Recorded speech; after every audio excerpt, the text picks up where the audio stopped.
Everyone, how to tutors back with another new video, and in this video I'll guide you how to upgrade QANDA AI homework assistant application. So you can see this is amazing application where you can learn, you can take help from this website. If you're user, student, teacher, parent, you can use.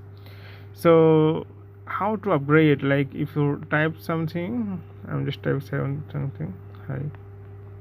So you can ask anything, okay, and how to upgrade this. So you can see here, share with your parent.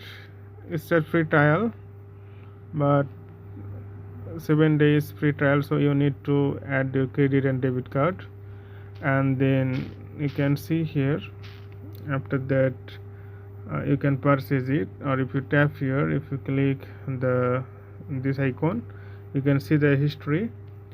And also if you go menu, you can see premium, start to free. So this is the premium section. So you can see here how many features you'll get here. So first of all, you need to start 7 days free trial, and then automatically you can buy. If you tap here invite friend to get, you can see if you invite your friends, then you'll get more days here as 40 days or 1 month, and the referral code. So you can edit your name here. So actually this way you can upgrade